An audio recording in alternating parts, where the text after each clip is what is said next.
Thank you very much for listening to this week's talk on the Sedra of Naso in Chutz La'aretz in the diaspora, but the Sedra of Bahalosacha in the land of Israel.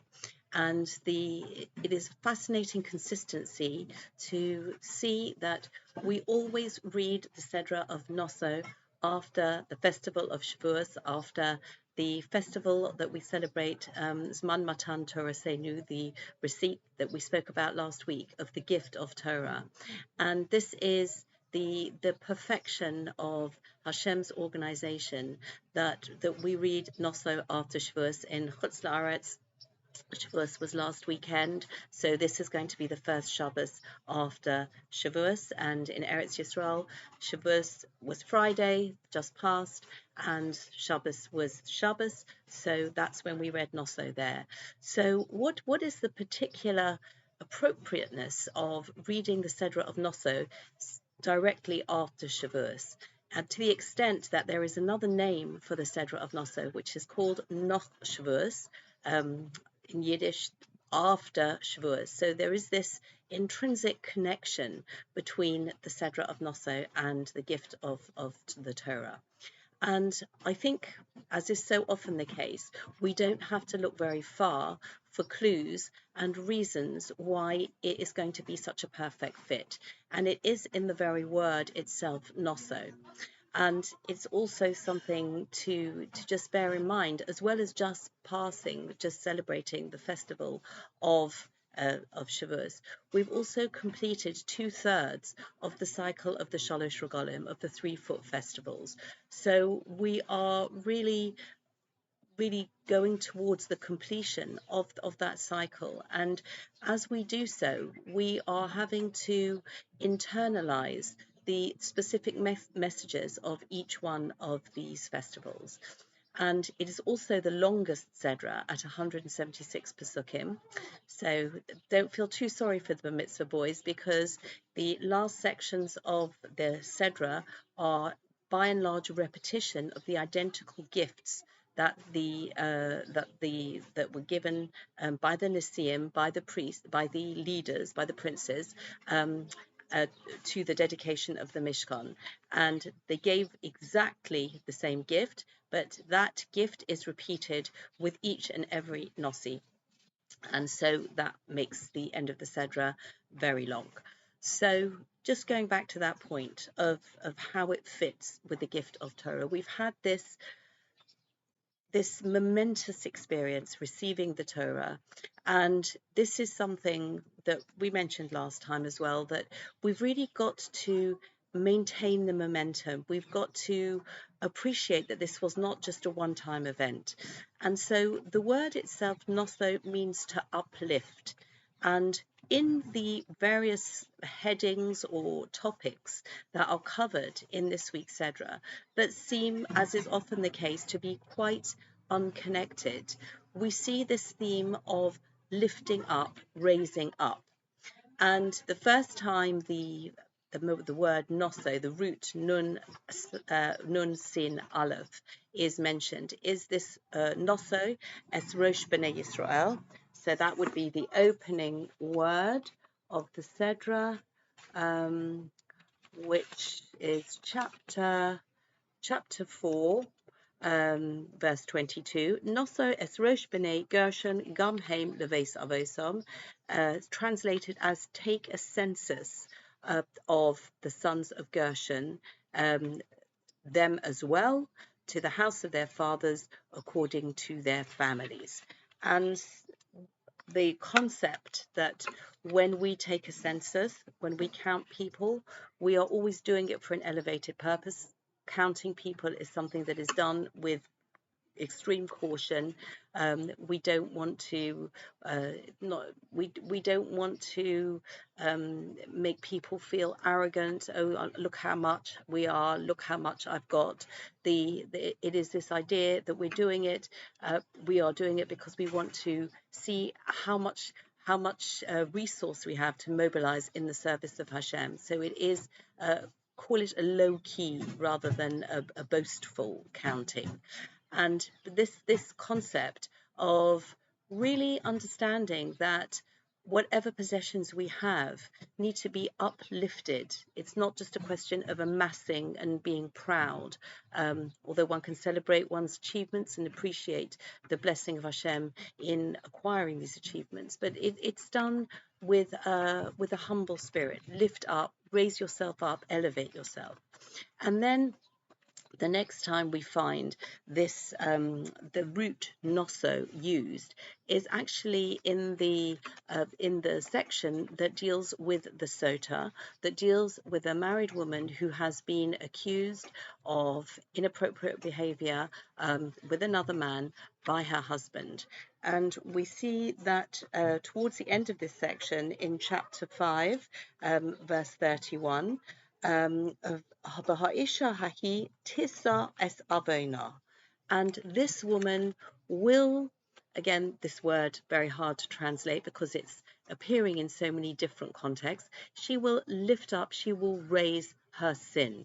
She will carry the burden in this context of her sin.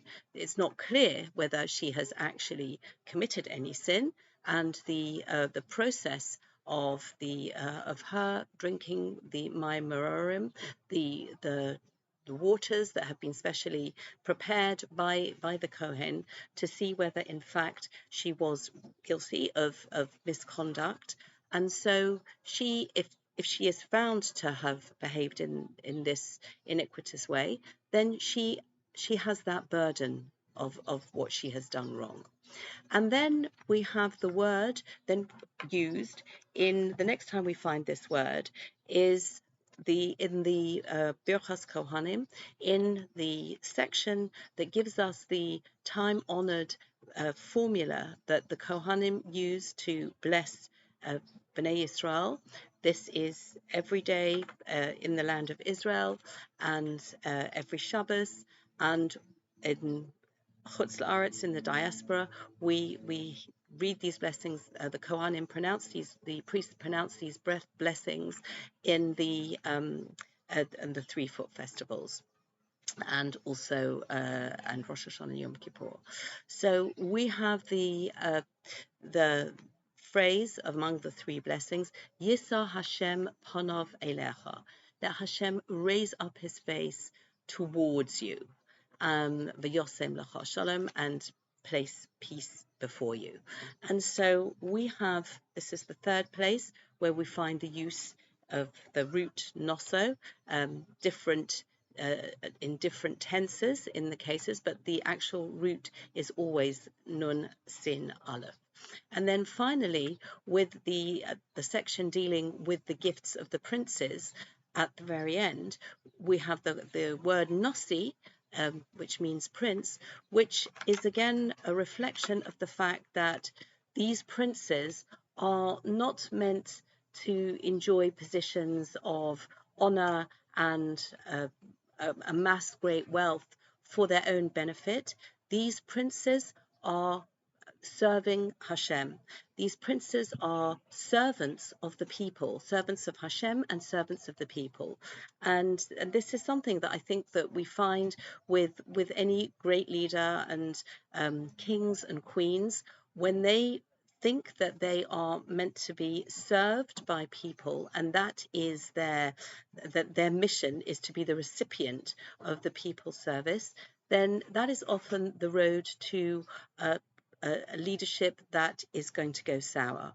When the people in these elevated positions, kings, queens, not so relevant to us today, although we did just celebrate the coronation of King Charles III, so it was very interesting to see the significance and the pomp and the ceremony that is not really a part of our everyday lives today, but we were still able to get a sense of majesty and awe, and the language that was used was very much of wanting to serve the people, and this is I think that a positive reflection. And if this is really part of the mission of any king, then there is a good chance that this will be a monarchy, a sovereignty that is going to be the benefit, is going to be to the benefit of everybody around. So I think all of these things are reasons why we we can see how, carrying on the theme of being uplifted and seeing how in all different circumstances we are able to view what happens to us as a way of channeling our mission and seeing ourselves as always being in the service of Hashem. But I just wanted to focus on the priestly blessings and find a specific connection between receiving the Torah and the language of the priestly blessings. So the entire nation, this is, we've mentioned, unique, that a revelation should be to an entire people, and not only to those physically present, and this is mentioned more than once in the Torah, but to all the neshamas, to all the souls of people, past, present, and future, were also at Har Sinai. And the pasuk in Shemos at the end of Mishpatim tells us, "V'chol makom asher azkir es shemi, avo elecha uverachticha." In every place where I will mention my name, I will come to you and bless you. So by endowing us with this mechanism in the Sedra that we read immediately after Shavuos, we are seeing that the conduit for blessing, which is the Torah, is something that applies constantly. And we see that even though we do not have, tragically, we do not have the Beis Hamikdash, we are not serving in the Beis Hamikdash, but every single time there's the appropriate opportunity, the priests, the Kohanim, will pronounce this blessing. There is this continuity. And also, uncoincidentally, parents, when they bless their children every Friday night, they will use this text. They will give specific blessings. Yisimcha Elokim Ephraim Chanmasha, to sons. Yisimech Elokim Kasora Rivka Rachel Leah, to daughters. And then the priestly blessing, Yovarecha Hashem v'yishmerecha, Yoah Hashem panov elecha, Yisa Hashem panov elecha v'choneka. So we are incorporating this blessing that Hashem has associated with the giving of the Torah, and we are incorporating it into our prayers, into the blessings that we give our children. And very tellingly, we are incorporating it into the morning prayers, because the blessing that we make each day, we call it Birchas HaTorah, where we ask Hashem to make the words of the Torah sweet in our mouths, and we acknowledge that we have been chosen to receive the Torah, to impart this Torah to all those around us. And then this section concludes with the priestly blessing. So I think all of these things are really tying together the loose threads, that the portion of the Torah that we read after Shavuos is giving us the tools to maintain that connection with the Torah, to ensure that it is something that doesn't wait once a year to come around and we remember it and we celebrate it and we sing all the songs and we eat the foods. It is something that is with us absolutely constantly. And I'd just like to conclude by looking at the Rashi's comment on the words Yisa Hashem Panov Elecha v'Yosem Lecha Shalom. So we are looking at chapter 6, verse 26. And we'll just see what Rashi has to say.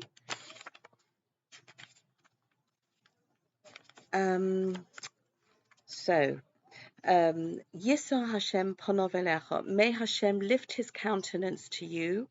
Yichbash kaso, may he suppress his anger. And this is sort of the explanation given for this, is that when somebody's face is down, that when they're frowning, they will often have this sort of downward look. But when they raise their face up, this is an indication of an aura that is going to shine out. And although we've just received the Torah and we're fresh and we're enthusiastic, but human beings are often going to be in a situation where they will make mistakes, they will stumble, but the blessing of the Kohanim in this three-part formula is something that can give us faith and encouragement that we will have Hashem will have the patience with us to enable us to lift ourselves up again, fitting in with this word noso of uplifting, which is so much a part of this week's Sedra. And we are going to be able to to recreate as much as possible the sensation of Kabbalah Satorah, of receiving the Torah, and not just think it's something that happened yesterday or last week and uh, go on to our daily lives. This is something that is really momentous and momentous on a constant basis. Thank you very much for listening and wishing everybody Shabbat Shalom.